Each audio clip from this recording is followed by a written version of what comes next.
What I'd like you to do is I'd like you to make your way into your little practice space, whatever you set up for yourself. I've got my mat, I've got a bolster, I like my bolster, it's a comfy thing to sit on. But, if you have blocks, or even if you don't need blocks, let's find ourselves into a comfortable seat. This could be cross-legged, you might want to send the legs out long, whatever brings you joy in the moment. But what I'm looking for is putting your head somewhere above your heart somewhere above your pelvis, into a place where they're supported, balanced, and comfortable. Whatever that means to you in this moment. Let's see if we can find that. Now, as this is a practice of somatic yoga, this is a very special kind of yoga, because this is a yoga that, by definition, works from the inside out. Now, one of the best things that we can do to tap into those sensations of the inside is to take a few moments and pay attention to our breath. So I'm going to invite you to take your right hand, place it on your belly button. Take your left hand, place it onto your heart. Then, when you're ready, I'd like you to take maybe the deepest breath you've taken the whole day, maybe even the whole week. Slow it down. Take a nice big inhale. Allow the heart center to expand. Allow the belly to expand. Allow the lungs to fill. When you reach the top of that inhale, open up your mouth and with a gentle sigh, let it go.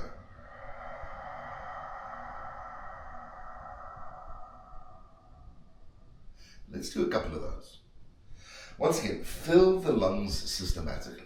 Allow the belly to expand. That's going to lower the solar plexus. Allow the heart to expand. That's going to allow the lungs to fill, or the top of the lungs to fill.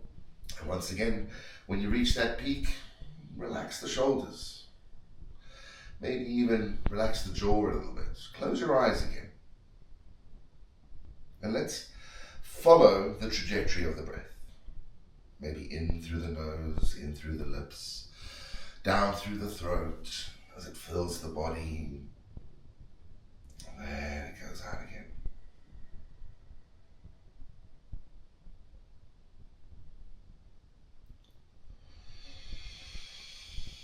The word yoga means union. And in the practice of physical yoga, hatha yoga, we look to unite the mind, the body, and the breath. The breath, it's our link, it's our bridge to our consciousness. If you don't believe me, stop breathing, see what happens. So making sure that we've maintained that bridge, we've kept that connection nice and stable, it's going to mean that we consciously are a little bit more stable, mentally a little bit more stable. So a very physical thing that we can do to help us in a kind of larger picture.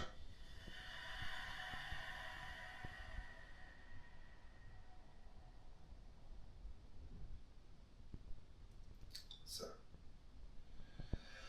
what can the breath, when we link it to a little bit of motion, offer us? Because that's one of the joys of yoga. Breathing and moving. Yoga, uniting that breath and motion. Tell you what, on your next inhale, let's release the hands from the body. Reach them up the sides of the walls if you can. Have a little stretch up. Unite the hands in prayer above your crown. Lift your chin to look up towards your thumbs. As we exhale, we're going to bring the prayer down to the heart. Then we're going to tuck the chin in and we're going to lengthen out the back of the neck. A little twist. Inhale, take your chin towards your left shoulder. Move your prayer towards the right. And as we exhale, we're going to swap that over. We're going to take the chin to the right and the prayer towards the left. Let's do that again. Using the inhale, reach the hands up the sides of the walls, look up towards your thumbs, gently squeeze the back of the neck. As you exhale, bring the prayer down to the heart, tuck the chin, allow the back of the neck to lengthen. A little twist. Inhale, chin to the left, prayer to the right. And as we exhale, swap that over. Chin to the right, prayer to the left. Third time is the charm. Inhale, reaching up towards the sky, look up towards the thumbs. Exhale, bring the prayer to the heart, tuck the chin, gently open up the upper back. As we inhale, we can twist one way, taking the chin in one direction, the prayer in the other. As we exhale, swap over. Doesn't really matter which way you go first, just as long as the breath and the motions come together. Using the inhale, return to the center. And if you're sitting cross-legged, you might want to swap the cross and the legs again. You might want to give the bum a little wiggle, or just a reset for the next little series. And for the next one, we're going to take a twist. So, releasing both of your hands, inhale, reach them up towards the sky, pull the belly button in, lengthen the spine. Exhale, twisting towards your right hand side. Let's take the right hand down next to you or behind you. Or if, like me, you're quite high, you might want to place the right hand on the lower back. The left hand's going to find the right knee or thigh. Once again, follow the breath. Inhale. The lungs are going to expand, the spine is going to lengthen, and then as you exhale, let's take the chin towards the right shoulder and gently begin to allow the body to unfurl. Now, when we go into these twists, we don't want to force them, we don't want to fight them. The reason is not to get right to the end of the range of motion and hold on for dear life. What we want to do, especially this early in the morning, is use the breath and use the nature of the twist to begin to soften up some of the connective tissue and the muscle that may have tensed around the spinal column over the evening. So do yourself a favor, breathe. I'm going to keep coming back to the breath because it's such a handy tool. And as you inhale, expand from the inside out. Feel what the posture and what the state of the body offers you. And then as you exhale, gently just lean into that. Neither forcing nor fighting, but just allowing yourself that sense of feeling.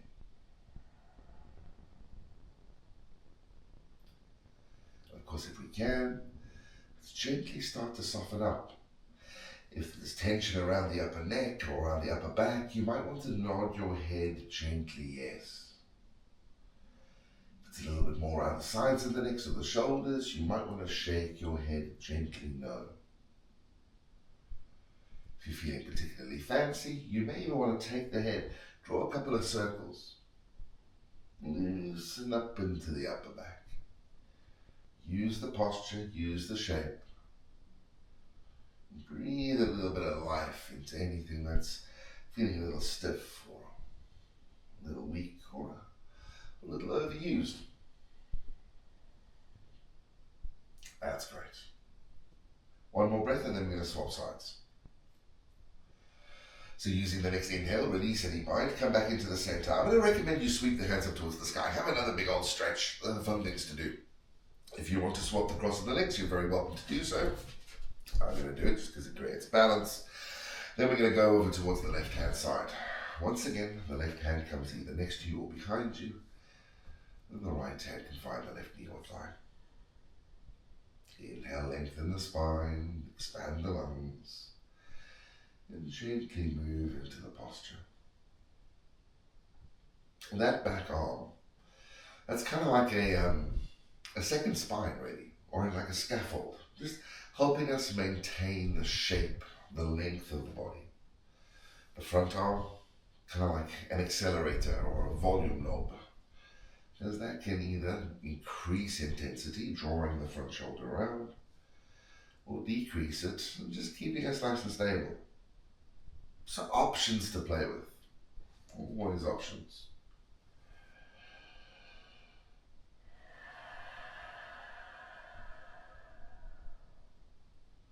And like I said, if the mind starts to wander,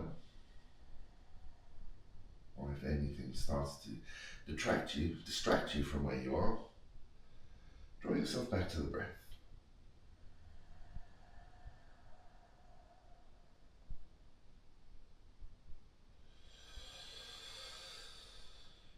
Right, now we've taken the spine and we've given it the opportunity to have this lovely sort of unfurling twist. Now let's now put it into a bit of flexion extension. Let's have a little bit of motion coming around. To do that, we're going to work our way up into all fours. Using your next inhale, you can release the twist and come back into the center. Now it's worth mentioning, guys, if going onto the knees is not an option, or if going onto the hands is not an option, you can do the cat-cow seated. It's just a case of pelvic tilt leading through the little wave in the spine. But if you're happy to, let's work our way up into all fours. I'm going to slide my bolster out the way so I've got some space, and then I'm going to place my hands underneath my shoulders and my knees underneath my hips. Take a nice deep breath in. Find a comfy space. And as you exhale, gently pull the belly button in and allow the spine to start rounding as if you were being picked up by a piece of string.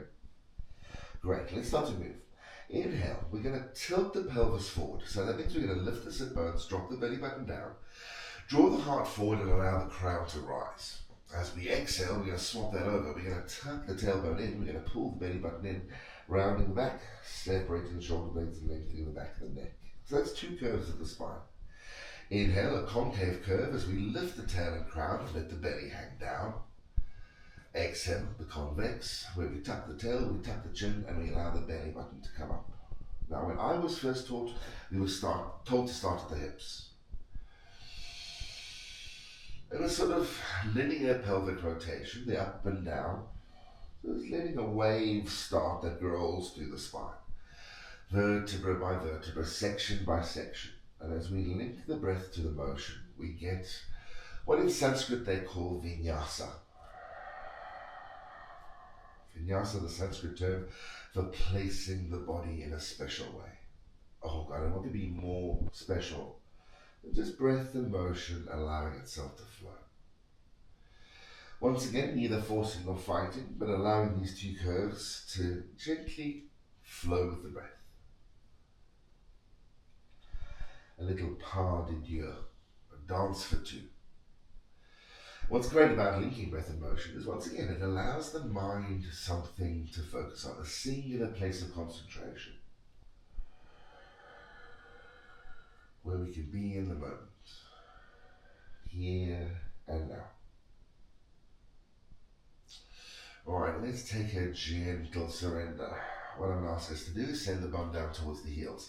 Now, if the hips are tight, the bum is going to go nowhere near the heels, and that's okay. If you want to, open up the knees a little bit wider for a bit of stability. We're then going to walk the arms forward and allow the heart and the forehead to start melting down towards the ground as we come into Uttita Balas, an extended child's pose. One of the great things about yoga is that yoga will always come to meet you where you are. The ground sometimes won't. So once again, guys, if you come down and if the heart and the forehead are really far away from the ground, or if the hips are really far away from the ankles, grab your bricks or bolsters, bring the ground up towards you. If ever there was any doubt, it's not a problem to use props. If you don't have bricks or blocks, use books. Find other things. Where there is will, there is way. Curiosity will always lead to some result or another. Alright, looking forward towards the hands. We're going to lift the bum up off the heels. We're going to walk the hands back underneath the shoulders and the knees back underneath the hips. I want to lead us up into a standing position, or a half back lift to be totally honest.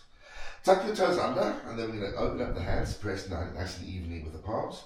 And we're going to pop the knees up off the ground. Then we're going to either walk the feet forward or walk the hands back, or a combination of both.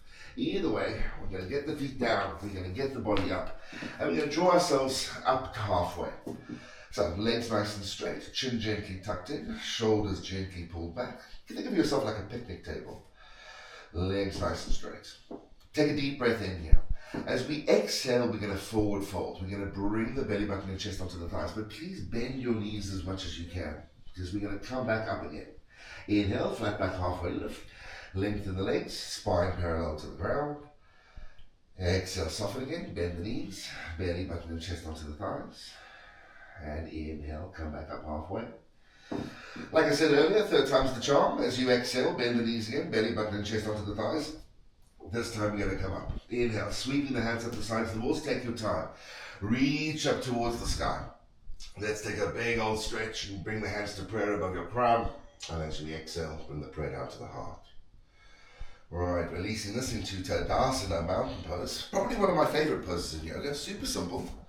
But head above heart, heart above pelvis, soles of the feet pressing into the ground, palms facing forward. It's a stable pose. Super, super stable. Great place to start stuff. Great place to return to. Great place to remind yourself what stability is. But also it fights scoliosis, fights lordosis, kyphosis. Super simple, super strong.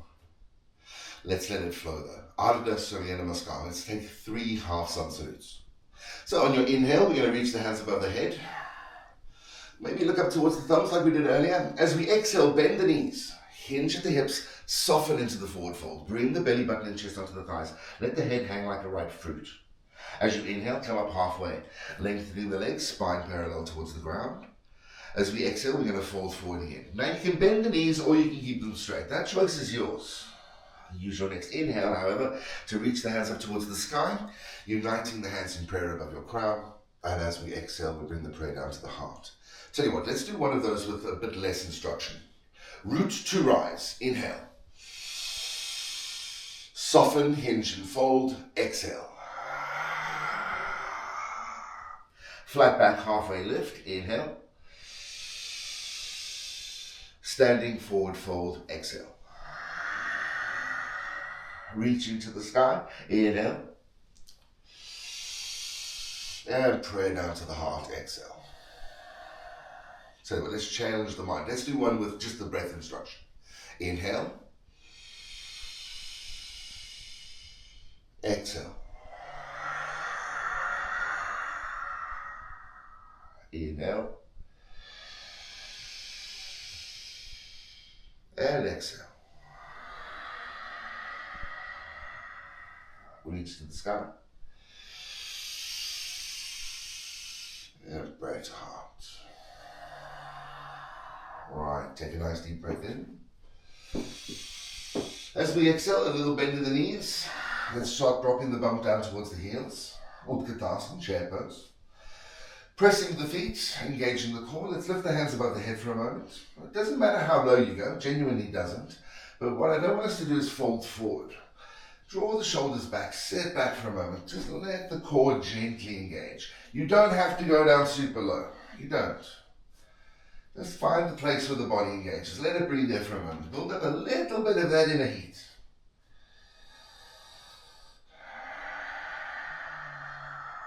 And take another nice deep breath in. And exhale, forward fold, bringing the hands back down. Alright, let's step the feet back, coming back down onto all fours. And once again, let's take a cow pose. Tailbone up, belly down, heart shines forward, crown lifts. Exhale, cat. Alright, now what I'd like to do is get us onto the back, just to have a little bit of rotation through the hips. So, swinging the legs around to the side. Let's draw the shoulders all the way down to the ground. Get it nice and flat. A gentle tuck of the chin will lengthen out the back of the neck. Doesn't have to be super long, but we want it to be stable.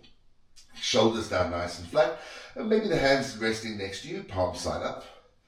We're going to walk the heels up towards the bum, placing the feet about hip width distance apart. Take a nice deep breath in.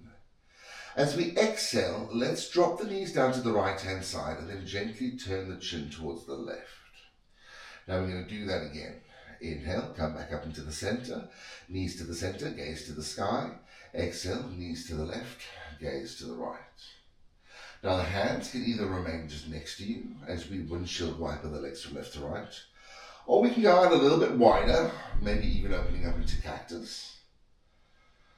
Of course, if you like, you can also place the right hand on the belly button, the left hand on the heart.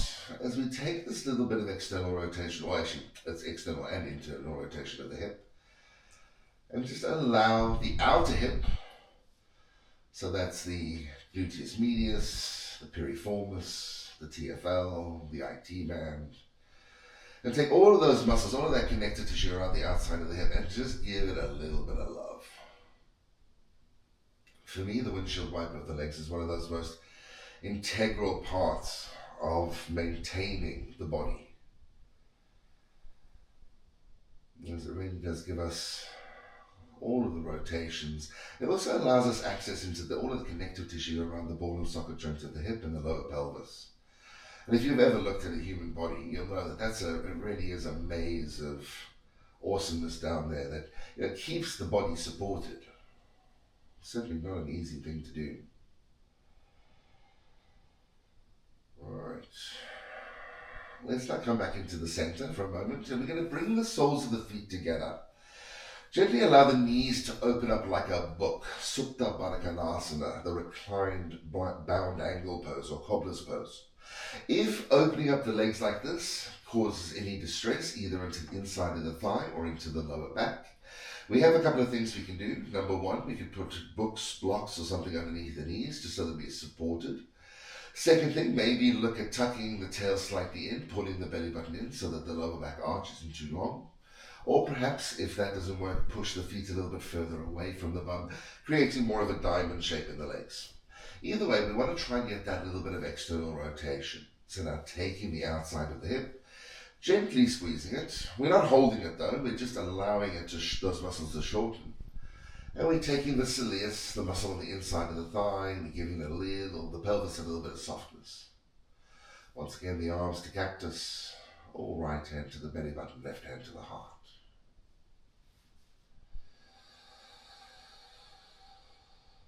And indirectly, we've taken a moment and we've been through pretty much every major muscle group in the body, just giving it a little bit of love. And that's one of the great things about the practice is it allows us self-knowledge. Maharishi Patanjali in the Yoga Sutra calls it svadhyaya.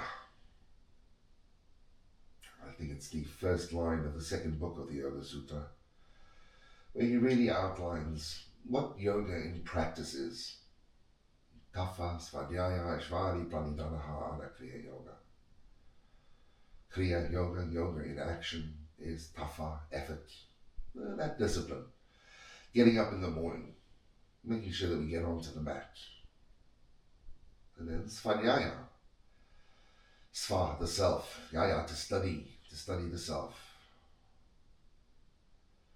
And the last one, ishvari, pranidhanaha. And that's probably the most complicated one. Because in a modern context, we translate this into surrender, letting go. And that's what we're going to do now. We're going to lengthen out the legs, slide the heels out into the corners of the mat, and we're going to bring the hands down next to us. If we can, palm side facing up.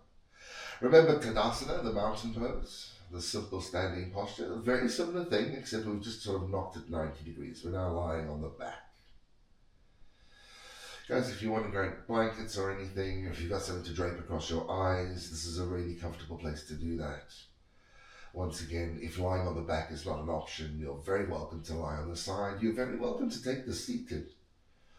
But Shavasana, the corpse pose, really introduces us to this concept of surrender. Letting go for a few moments. Counterposing all of the energy that we put into life.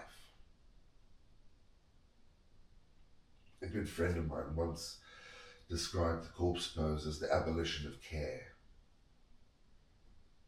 And here, for a few moments, you can take your fears, your worries, your anxieties, and put them to the side. I'm not saying they're not important. They'll be there when you're done.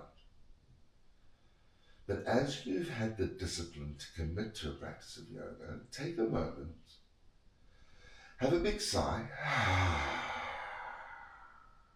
and just relax. Let go for a moment.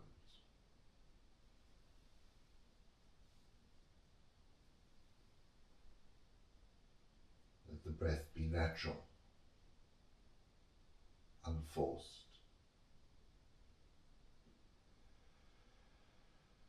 Let the body be heavy.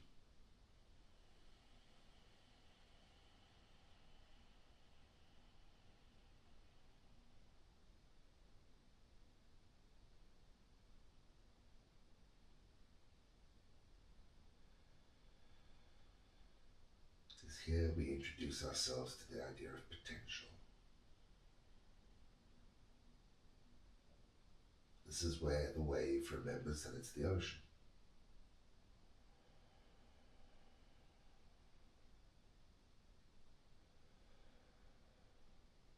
This is where we heal.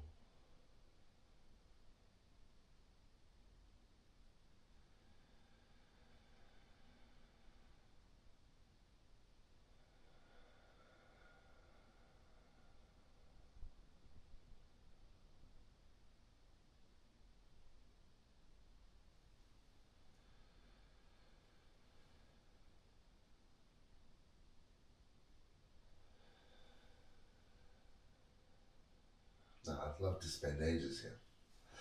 But I can see blue sky outside. I don't know where you guys are, but down here, looks like it's going to be a sunny day in Kent. So I'm going to invite you to take another nice deep breath in. And when you do, let's lift your hands above your head. Take a big stretch like you've just woken up from the best snooze ever. And when you exhale, put a little bend in your knees, hinge at the hips, and let's draw the knees up into the chest. Either grabbing behind the knee or around the shin, and then have a gentle rock from side to side. Any strain that might be in the lower back, hopefully giving it a little massage. If you want to, give the ankles a little roll one way, a little roll the other. And then we're going to bring the nose up towards the knees. And we're going to give ourselves a big squeeze, like you were giving yourself a hug, turning yourself into a little ball or a little seed. And while you're there, congratulate yourself on a job bloody well done. Because sometimes getting up and getting onto the mat is the most difficult thing. And well, from my point of view, you guys have done great. So let's use this to get us back up into a seat. You can either roll over onto your side or feel free to rock and roll along the length of the spine and bring yourself back up to where, well, once again, we can find a comfy seat. I'm going to grab my bolster, put the head above the heart above the pelvis, and maybe take the backs of the hands to the tops of the knees. Or if you're happy to, please bring the hands to prayer and the prayer to the heart. As I just want to say a quick thank you. Well, a couple of thank yous actually. Number one, thank you to you. Thank you for being here. Thank you for taking time and effort out of your day to look after yourself. I'm a great believer in the fact that self-care is community care. I really am. So the more you look after yourself, the more inadvertently you look after us. So thank you for looking after us. Thanks to all of our teachers, all of those that have gone before us. It's through their hard work and effort that the light of yoga continues to shine. As Pavanama Mantra says, Sahana Vavtu, may we be protected. Sahana Bhanaktu, may everything we do be filled with brilliance. Saha Vilyam Karavavahai, may there never be ill will between us. So thank you. Friends, if you have any thanks, if you have any wishes, thoughts, mantras, and kalpas for your practice, take a moment, maybe remind yourself why you came here today.